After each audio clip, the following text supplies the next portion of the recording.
Good evening, everyone. Hope you're having a very nice day. And I would like to take this opportunity and introduce a new podcast on my channel called Ladies in Red. Today, I have two beautiful, wonderful Liverpool fans with me. I have Maria and Ciara. Hope I said it right. How are you girls doing? Yeah, good. On a high after yesterday. Really good. Me too. I'm amazing as well. Yeah, just maybe as this will be a girls' podcast only, because I feel like girls should express their opinions about football more and they should be respected more in the football community because there are still some old school opinions that football is only for men, and when we express our opinions we often see comments like go back to kitchen or stuff like that, which isn't nice. So I just wanted to ask you first, Maria, what does football mean for you? And I know that you participate on quite a lot of podcasts as well. So what does it mean for you to express your opinion about football? Mm. So for me, I think the thing I love about football is some of the things that maybe other people don't necessarily look at or don't talk about. So that's why I think it's really important to get on to some of these shows and kind of get a female perspective across. So I'm really obviously the obvious things, winning goals, the fun of a match. Like I love going to matches. Doesn't always have to be Liverpool because we all Yeah. know how difficult it is to go to a Liverpool match anyway. So I do tend to go and watch a lot of football just to feel the electricity of the crowd. I love the togetherness, the teamwork. And I'm always really intrigued at how the actual teams work together. With Liverpool in particular, for me, I just think they've got this amazing bond as a team. They've got an incredible manager. They've got an incredible heritage and history. And I've been a fan since I was a child, and it's just something that's really you can't help but get caught up in it, the excitement of football. And I think one of the things about being a female fan that's always quite interesting is when you're kind of speaking to people. For a start, they're quite surprised that you know your stuff. So I'll always get comments after shows saying, "Oh, you really know your stuff." And it's quite interesting because you'd never get that said to a man on a show. They'd never go, "Oh, you really know your stuff." But that's fine. I'm not saying that's, obviously football traditionally, I suppose, has always been a man's thing. So it's quite a compliment in a way. But I think the other thing is you'll always get people going, "Oh, is it because you fancy the footballers?" Yeah. And it's like, no, no, that's not why I like football. So I think it's really important. Actually, I think there's more and more female fans as we go on. I get lots contacting me and saying, "Oh, I'm so glad you post stuff about football." So I think it's just good to make it a bit more of a normal thing. So it doesn't become, and I'm sure Zane and Ciara, you get this as well, where people say things like, "Oh, we're looking for a female to come on our show." And Yeah. it's like, yeah, okay. But, so it's great. I think it's good to have a big range of opinions from women because we might look at things a little bit differently and it might make the men think a little bit differently as well. Yeah, I've always thought about that. We just look at things a bit differently. We Yeah. have a bit of a different perspective. And it's so funny that sometimes men are like, okay, so you watch football. Can you explain the offside rule for me? Oh, yeah. Or they try and persuade you to support a different team. So it's Yeah, like, oh, you're a Liverpool supporter. Oh, you should be. It's just like, exactly. oh, please. Kira, how's it for you? Like, Usually when I say I'm a Liverpool supporter, they believe me and guys will be like, name 5 players. And it's like, I could name the whole squad. I, Yeah. I feel like, it's like, you don't believe me that I watch football. Okay, well, yeah, so that happens a lot as well. I have played football since I was little. I have been a Liverpool fan since I was little. It's in my family, like everybody is Yeah. Liverpool. So it was never really a question for me, oh, like I'm a girl enjoying it. Like it was just something I've always done, played football, watched football. Um, yeah, it's cool now seeing people, you see like for the matches, like they have women on the panels now as well, Mm. which took long enough, but we're getting in the right direction now. More females being outspoken on football. Yeah, that's great. And I think we're seeing more refs in football as well. And in Yeah. general, in many sports, I saw in ice hockey, there was a ref woman in one of the highest leagues in the world, which is always good to see. I don't know if we should always make it a big deal. I think it should be normal that it's Yeah, exactly. I think that's what it should just be, a thing that happens. It shouldn't be, oh, there's a woman. Oh, this is the first woman. It should be normal. That's my thoughts. I saw a funny comment saying, "Are boys allowed in the chat?" Of course they are. Yeah, of course. Yeah, ask Bring it on. your questions. I saw a question about who are your favorite players. Maria, do you have a favorite players? I mean, I assume if they mean Liverpool, favorite players at present.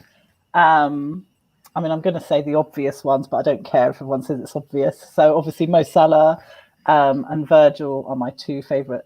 Well, two of my two favorite Liverpool players. I'm a big Tsimikas fan as well because he's Greek and I'm Greek, and it's it seems like a really special thing to have a Greek player in Liverpool at present.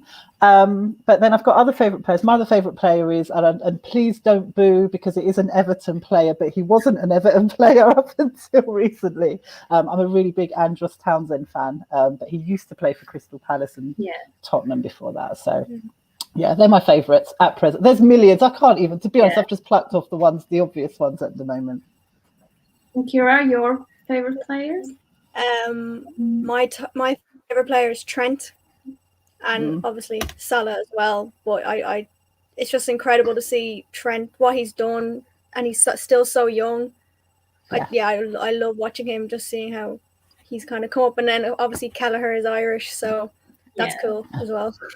I saw someone asking if you're from Dublin in the comments. Dublin, yeah. Yeah. For me, it's a bit hard. Like, I have two players I have a really soft spot. That's Henderson and Mane. Like, I can't take any hate on them. And it's been hard these years because people don't really appreciate Henderson, and Mane was like a bit off form, so people were writing him off. So it was hard to fight everyone, but they are the two who are really close to me. I really like Tsimikas as well. To be fair, I do think he should be given more chances to play because I think he's really good. He's not better than Robertson yet, but on form, like, I think he's more on form. At least he was like a couple of weeks ago. But yeah, Mo Salah, of course. Like, it's very hard to choose a favorite. It is. All of them. All of them are so likable. I don't think we have, well, that's from Liverpool's perspective, but I don't think we have an unlikable player. Like, when you look at Man United and you think about Bruno Fernandes, and you're just like, oh, like, I know, we all pulled a face when you even mentioned them. I don't know if his own fans, well, of course they like him. Like, he's not really likable. Then I look at ours, but then, like, it's our players, so yeah, it's different. I mean, I do think that Liverpool are generally quite a loving team. They all seem really happy. Last season was the first season where I felt a bit sad because I felt like they didn't seem happy. But I feel like that bond and that happiness and that the smiles and the hugs, it's all come back, and that's lovely to see. And that's why they're so likable. Yeah. They have such a good bond together as well. They do. It's amazing to watch. It's a proper team. Like, when you look at United, you look at individuals. When you look at Liverpool, you look at team. Do you have any favorite female players? Favorite female player doesn't play anymore. Wasn't a Liverpool player either, actually. But Leanne Sanderson, who's now she's a pundit and she's actually local. She's from where I live in London, and I just think her story is amazing. She's come so far in her career, so really impressive. But off the current ones, I couldn't even tell you. I'm not even going to lie. I follow a little bit, but not enough. So I'm guilty of not following enough women's football, but definitely something I said I was going to do more of this year. You, Ciara? I love Leanne Kiernan. She's only recently at Liverpool, but she's just incredible, I think. And I went to an Ireland match, the women's Ireland match the other day, and she was playing at that. And she's incredible. She's got a long way to go. Cool. Well, I'm guilty because I don't think I watched a lot of games of female football. I think I watched Champions League final last year. I think it was Chelsea and Barcelona, if I'm correct. But yeah, I should definitely watch more. And I think in general, women's football should be like we should be paying more attention to it, especially when you look at Liverpool. I feel like their female team has been mistreated a bit because they can't use the facilities the men's team are using. So I think that's a bit of a problem we have at the club, and we need to maybe talk about it more. It's really common across most clubs that the women tend not to use the same facilities as the men, and they tend to, they'll be training at a smaller facility, some smaller clubs. And I suppose some of it is due to the popularity of the women's games, but I think if they had access to the bigger facilities and the bigger stadiums, then perhaps that would change. And it's been nice to see. As I said, I'm local to Crystal Palace, and they have been playing. Their women's team has been playing now and then at the main stadium, which has been really nice. And they've encouraged people to go by giving the tickets away just to show them that it is worth going. So I think definitely for me, it's something I need to watch and follow a lot more. Yeah, same here, because as I said, I haven't watched a lot of games of women football, but I think we should. Mostafa is asking where I'm from. I'm from Latvia, but I live in England. I think we can wrap this up and go to the main topic of this video, which obviously is very pleasant for us because we're going to be reviewing the trashing of Manchester United by Liverpool, which I think none of us really expected, because I was expecting a really close game, like the nail biter till last minute, Ronaldo scoring last second winner. Oh yeah, that will really put me down. I don't know. I wasn't stressed before the game, but when I saw the team, the team we're gonna play, the first 11, I was a bit stressed because we didn't have Fabinho in there. Like all the other changes were fine. Like Jota can play for Mane; it isn't a big deal. Konate, I suppose he was put in because of his speed, so it's easier for Trent to deal with Rashford. But when I saw no Fabinho, I was a bit like worried. Ciara, can you tell me what were your emotions when you saw that team and in general before the game?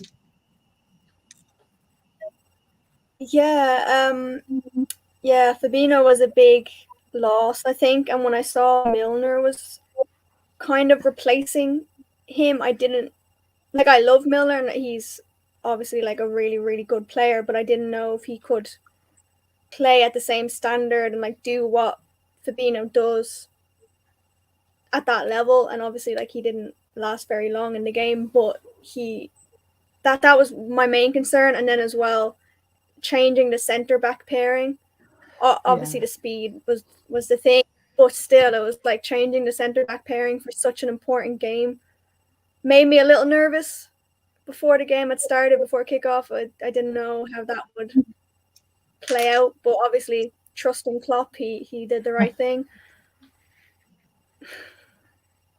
And Maria, your thoughts? Obviously Fabinho missing was a worry, but we had a little bit. We knew that was going to happen because we knew he was out. We knew that he was going to be out. At least we'd been told before the game, so there was a little bit of worry about the midfield. But actually, I always think that Milner does really well. He can do anything, so I wasn't too worried about Milner. I thought he'd be all right. I was really pleased to see Keita in there, actually, because I think he gets such a hard time. In fact, when we were talking about favourite players, I have to say he's one of the people I have a soft spot for, because I just feel, I don't know what it is about him, but I just feel really... like when he smiles, you just want to like... You want to hug him. He's got the thing, we just want to give him a hug, tell him it's okay, and that he's doing very really well. He is. So I was pleased that he was playing, because he'd got such a hard time from the match before, when actually he did score a goal, and that goal was instrumental to us winning that match, because without that goal we wouldn't have beat Madrid.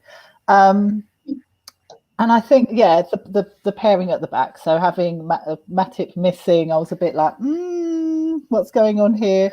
Konate's had only played one Premier League match, so I was a bit concerned. But actually, it just seemed like it was just perfect, wasn't it? And Konate's like a brick wall, so I don't know what I was worried about.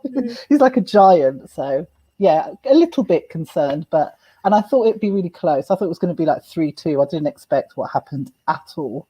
No, when it was still like 4-0, I was still stressed because I was thinking, what if we stop playing? Because we had so many games when the first and the second They half sit like back. night and day. Yeah, like you can't recognize Liverpool at one of those halves. So I was just praying that we come back and like we continue playing well. After the fifth goal and Pogba red card, I was a bit like Homer, 70th minute, 80th minute, and it's like this is really happening. Like it's very, very hard to believe, but yeah. There was a point at the game we were leading 2-0, and they started to press a lot. We didn't have any chances. We couldn't get the ball off them. Ciara, what were your thoughts at that minute? How did you think the game is gonna go? Very nervy. I thought we needed to get another goal before the first half ended. We needed at least another goal to kind of secure to get, like, even 3-0. I would still be, like you said, would still be nervous that it would change in the second half. But I thought we at least needed one more goal to kind of settle the game down a little bit. United kind of got a little comfortable, and when they start putting passes together, it's worrying because what they can do. Like, they're not, we're not talking about a relegation side. Like, they can play well, and they are a decent team when they do that. So it was worrying. 2-0. All it took was one goal from them, and like the atmosphere would have completely changed. It would have changed the game. So I just thought I just kept hoping one more goal, and it would kind of bring the momentum back on our side a bit. Yeah, definitely. I think if they would have scored when we were 2-0 up, like the crowd would have just backed them so much, and it would be a totally different game. Your thoughts, Maria? Yeah, I thought at that point, we've seen time and time again Liverpool score early in the game and then they go on to a draw, or they go on to, the performance drops off. Yeah.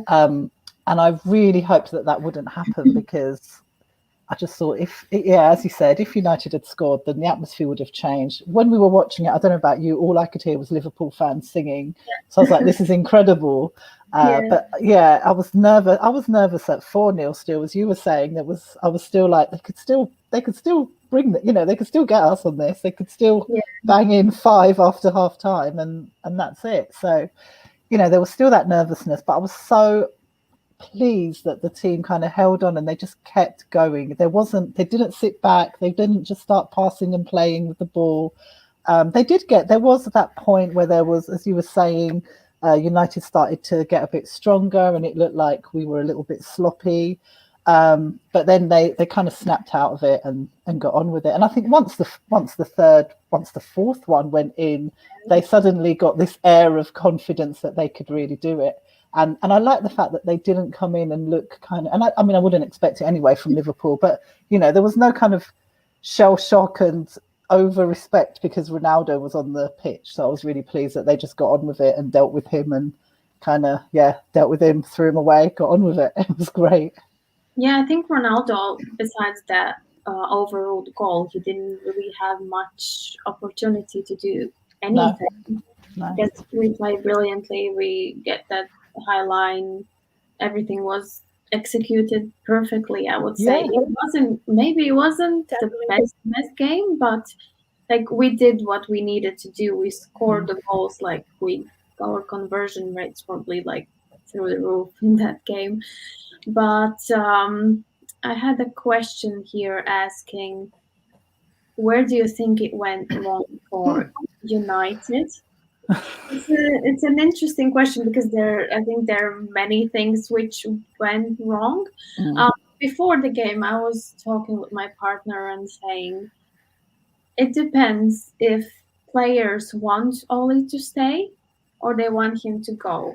Yeah. If they want him to stay, they would literally give everything to win that game. But when they started the game, there was like, you can look at their body language, like there was like no willingness to fight, nothing. Only I think Yeah. Fernandez was trying to press and do things, but and even after Pogba's red card, he was just walking off, even smiling. Yeah, he looked really like he didn't Yeah, he care. was just like, yeah, I felt doesn't. like he wanted to be set. Maybe he did out of embarrassment of what was going on. Like he didn't I care. don't know.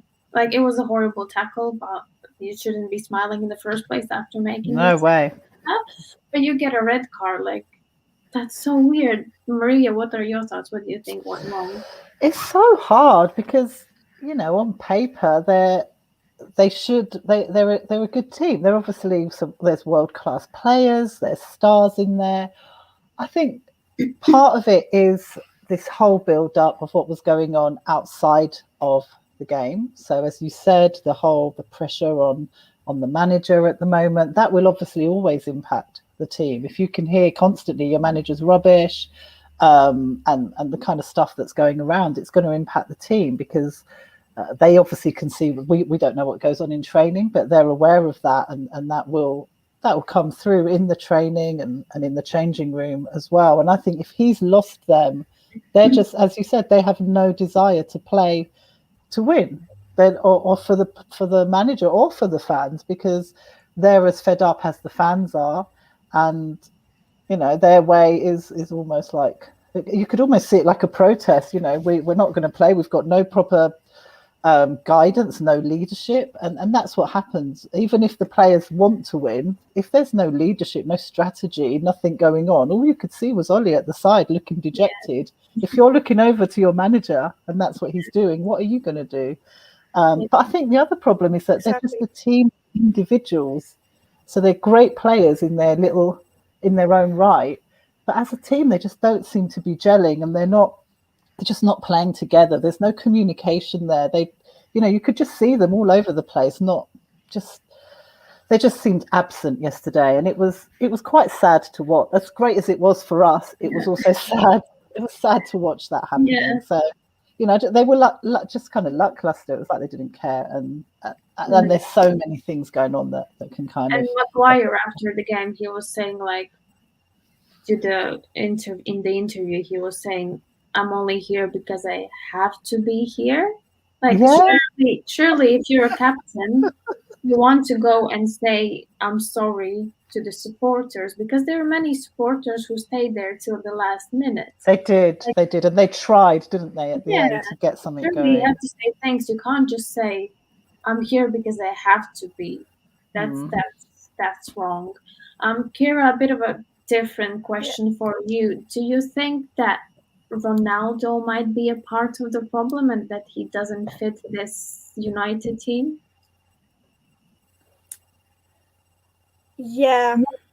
I think he is part of the problem. I mean, he I don't think he fits the style of play that they're trying to play at the moment. Like they need to press and um just like you were saying, they're a team of individuals. They don't know how to play together at all. They just don't seem to play as a team, as a unit. They just play for themselves and what they're capable of doing. And obviously Ronaldo is capable of a lot more than some of the other players, like Fred, for example. So I think maybe some fans naively thought that Ronaldo, when they signed Ronaldo, that everything would click into place for them, that they got that striker that can finish off these chances. But the problem is still them not being able to play together. Like I think that is the main problem they have at the moment. If they could, Ronaldo will then make a difference. But I think their tactics are wrong as well, because you can't make your whole game like on one player's shoulders. Everything they do, they go to Ronaldo. But it just can't work. Like it was working for them last season. Obviously, they finished second. It wasn't the best season for many teams, but they still managed to finish second. And they were playing like a team in most of the games because they didn't have these big individuals, and now I think Oli is having problems with putting them on the bench because there are so many egos in the dressing room that he just cannot put them on the bench. I kind of feel like Ronaldo is like running that dressing room, not Ole. So I think that's a huge problem because he doesn't have any authority then in eyes of other players because they see a player come in and just rule everything and almost make decisions for him. So I think something will happen. There are huge rumors today about Ole being sacked. I don't know how true they will be. Do you think Ole will be sacked soon? Do you know, I don't know. I feel like they might actually just leave him a bit longer and see if he can pull it back. But I agree. I think he should go. He's not right for the job. And also, as you were saying, big egos under a manager who clearly isn't, I don't want to use the word that he isn't effective, but he doesn't have that leadership thing about him where they clearly don't have a respect for him. They don't control the egos. Exactly. If you've got these big egos coming in and you can't control them, they will take over and the other players will follow them. And I think that's the problem. I think actually Ronaldo's been a big mistake for Man United this season. And it's kind of a lesson to us all. It's something that we need to see as Liverpool fans when we're calling for big signings, how a big name like that, a big ego, can really upset the balance of the team. But we've got Klopp. So I don't think he'd allow that kind of stuff to go on. Oli just doesn't have that. Just kind of on that point about the big ego, I feel like if Ronaldo was a different player, there have been many games where he would have been taken off, but because he's Ronaldo, he's not being taken off because how can you take Ronaldo off? He's the main man kind of thing, which obviously does not help the team, doesn't help the game that he stays on, but they're not going to take him off. I think he was taken off once and he threw such a tantrum. So he does have tantrums when he doesn't get his own way. It's just funny, and I also think we saw that yesterday. If someone would have kicked Curtis Jones, it would be a red card. You can't just kick a player on the floor. It was clearly intentional as well. Because people were saying, well, he kicked the ball, he didn't kick, but that's not, when you watch it, that wasn't his intent. His intent was to kick the ball. Yeah. It was so funny though how Fernandes tried to push Van Dijk. And then Konate, the giant, just kind of pulls him away. He's even bigger than Van Dijk and against Fernandes. What the hell is he thinking? The thing is, I watched some of Mark Goldbridge's videos and he said in that moment, no one came from United's team. So we had Robertson, Konate, Jones, Van Dijk, Henderson. They only had Ronaldo and Fernandes, and that's it. No one else came in that situation to stand up for their teammates, which I would hate to see as a supporter of United. If I would be, I love to see that when something happens, everyone in our team stands for each other. So I think there is a huge problem within the squad. I hope they don't resolve it, but because obviously they're Manchester United. For the sake of football, it's better. See, that's another fear. If Ole does get sacked, they could get a really good manager that knows how to use the team properly. So we want him to stay. Keep him. That's how it goes. My friend is a Man United fan, and at halftime yesterday he texted me and said that he hopes Liverpool run riot on United so he gets sacked. I don't know. That's very weird. I couldn't imagine myself saying that about United. I hope United win so we can, for example, if we would be in the same situation. It's just crazy. They're so low with the Oli and how they're feeling, and most of them have lost hope. So it's an interesting situation, which I don't know how is it gonna resolve. And I've read that if Ole would be sacked, it would be hard to find a replacement because apparently Zidane doesn't want to come to Premier League, and I think it was Conte or they're talking about Conte, aren't they? Yeah. So we'll see what happens. I saw a very interesting question here asking, did Liverpool's performance win this or United's performance lose it? Mm. I think it was mostly us because you still have to finish those situations. And we know last year what we went through, that we created so many chances. We ruled the game, but we couldn't finish off our chances. And here we did. And I think that is why we won the game, because they did have their chances in the Yeah, game, they did. the first half, and then after, when we were 2-0 up, they did have their chances. If they would have gone in, it would have gone completely different. So I think it was around 80% our performance, 20% theirs. What do you think, girls? I agree. I mean, I think Liverpool, we can't, I'd hate to say it was just because Man United were poor. If it was just because Man United were poor, we probably wouldn't have scored as many goals. And it was so clinical. There was such a clinical cleanness and sharpness to the play yesterday that we just can't disregard. We can't wipe it away as Man United were rubbish, because that's actually giving too much credit to Man United, to be honest, and disregarding the amazing performances that we saw on the pitch. So for me, it was definitely Liverpool's performance. Man United, they were poor, we know that, but it was still Man United. Ronaldo was on that pitch if we're going to go down that route. So I think Liverpool was spectacular yesterday, and there's just no doubt about that. It was Liverpool's performance that won it. Ciara, your thoughts? Yeah, I agree. Yeah, I saw some comments on how like it wasn't our best performance. Like we've definitely had games where like we played perfect football. It wasn't like 100% perfect yesterday. We did lose the ball a bit in the first half and things like that.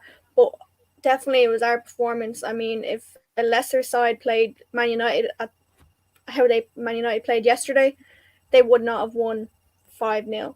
It was down to our kind of quick thinking, creative minds. Like that was 100%. We just had a great performance.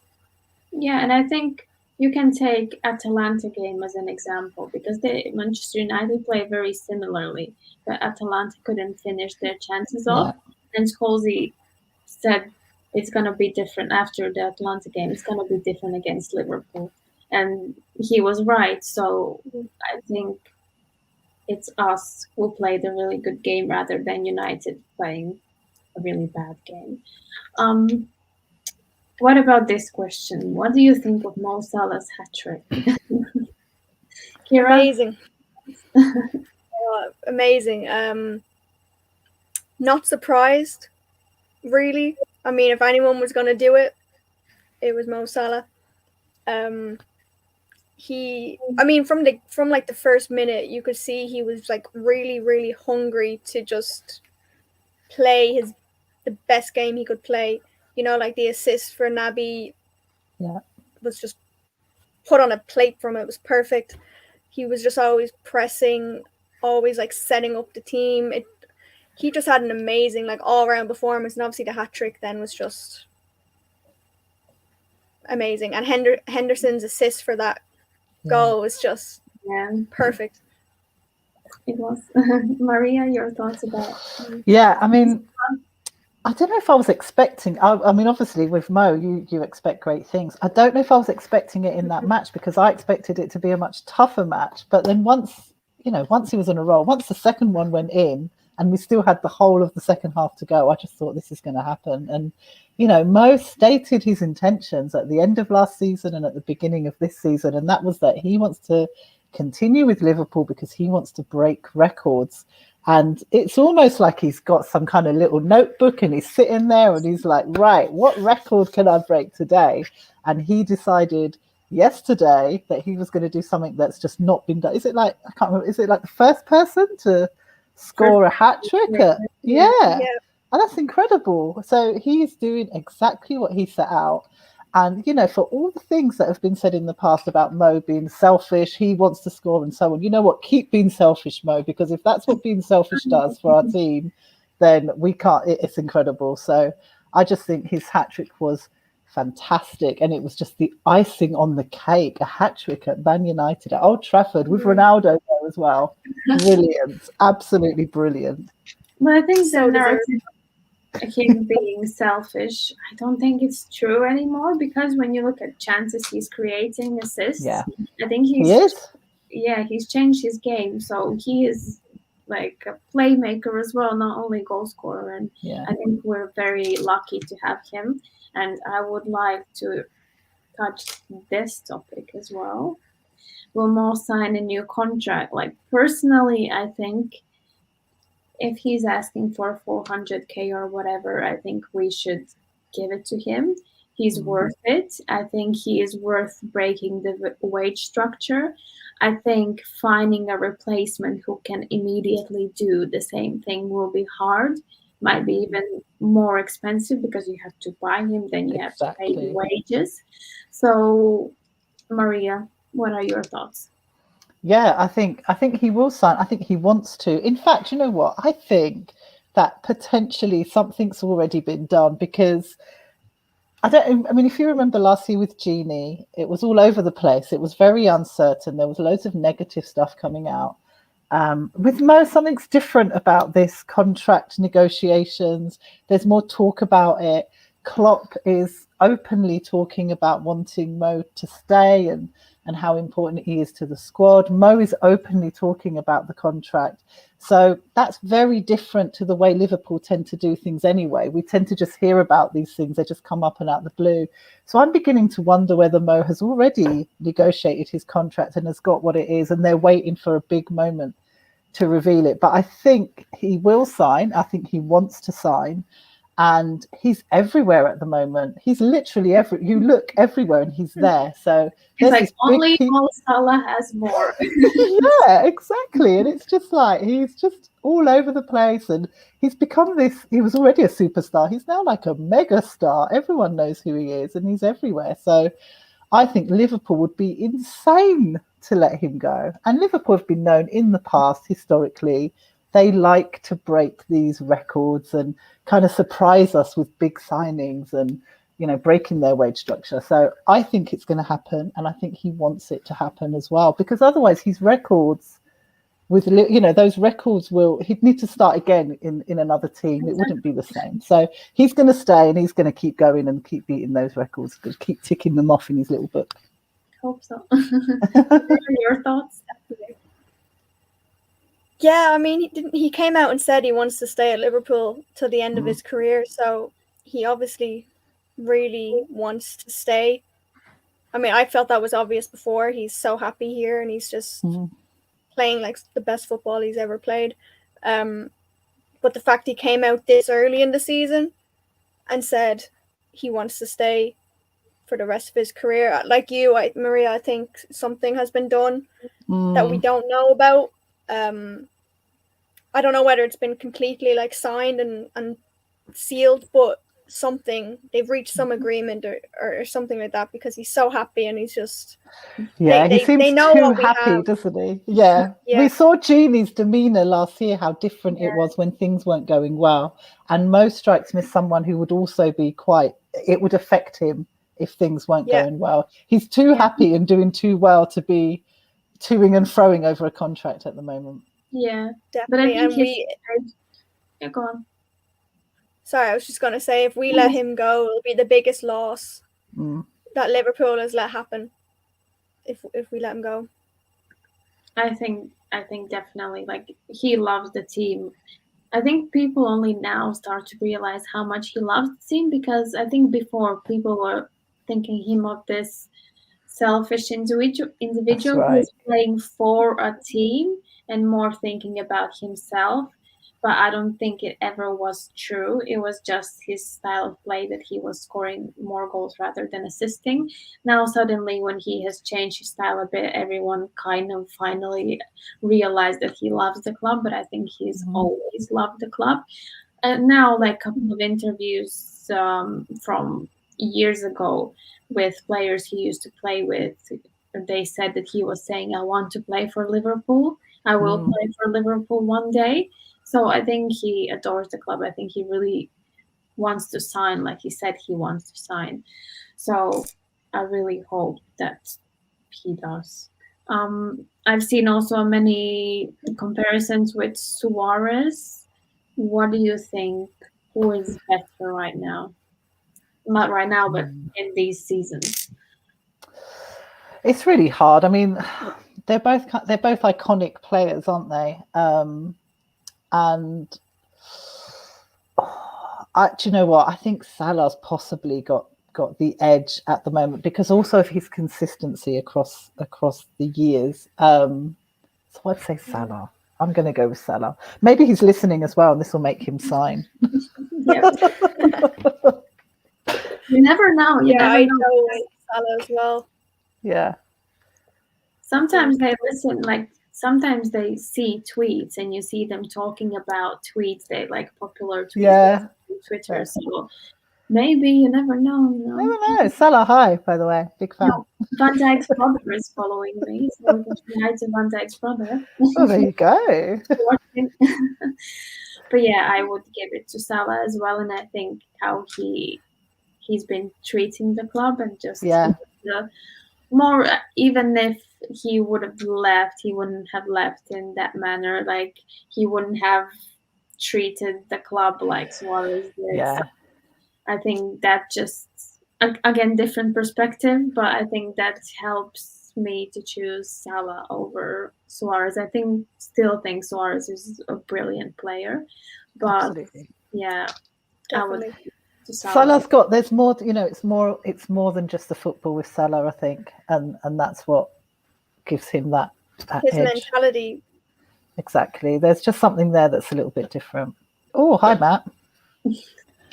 From Kopish, and yeah, make sure you like this video and hit the subscribe button, because we are planning to have more girls podcasts on this channel, and yeah, probably have 1 or 2 in a week. It all depends on how you will like them, hopefully with a bigger panel as well. But yeah, we do have a game against Preston on Wednesday, FA Cup. We can talk shortly about that. What do you think, how the team is going to look? Because I think it's going to be a totally different team. We might even see Adrian in goal. I don't know. 100%. What do you think, Ciara? How would you choose your team? I'm looking forward to the game, because I like seeing the players that don't get the game time, seeing how they perform when they do get it. Like Minamino, we were saying, like I have a soft spot for him. I was so sad when he went on loan last season. Like because he's really a quality player, but he just doesn't get the game time to like prove it. Really, he doesn't get a couple of games in a row, so tough challenge. So I'm looking forward to like seeing Minamino, Morton again. He had a great game in the last round. Just all of the younger players, it's always really refreshing to see them and see how much they've improved since like we would have last seen them play like in a big game. Maria, your team, what do you think is going to play? Yeah, it's going to be completely different. It's not going to be who we saw against Man United. That's what's great about these games, as Ciara was saying, is seeing some of the players that don't get the time, but that we know have got that potential. And this is really important for them. It's their kind of showpiece, a time for them to shine and for us to start being introduced to them. And you know, when they are on the bench, because sometimes, I don't know about you guys, last year, certainly, sometimes I'd look at the bench, you know, when we literally had no players. And I'd be going, who's that? Who's he? Like, who? So it's really nice, you know, to see people again. Like, I expect to see Minamino. I expect to see Tsimikas playing. All the Kyle Gordon, all of these amazing players that we've got, who hopefully are the future of our current incredible squad. You know, and we will see them take the learnings and the high that the team is currently on from that Man United win, and they're going to take it into that Preston game. But it doesn't mean that, you know, we should be sitting on our laurels on this one, because Preston, well, it isn't going to be a really simple, easy, straightforward match. We're playing a different team, a different squad. And, Preston will have something to prove. So sometimes these smaller, lower league teams are the ones who actually play rough and tough football. So our players have to be ready to also play rough and tough as well for this one, and to win it. And hopefully they will win it. I want to see Liverpool go for every single trophy. Yeah, not to be sort of thinking, no, we're not going to go for this one. We're just going to focus on Champions League or the league. I think we should be going for everything and just wipe the board this year. Definitely. I would love to see Kate Gordon play. Yeah. I think we're going to see Tsimikas, Nat Phillips, potentially, Williams. Of course, Nat Phillips. Gosh, yeah. Forgotten star of last year. Yeah, we can't forget Nat. Yeah. Who else? I don't know about Musalowski, or how his surname is pronounced.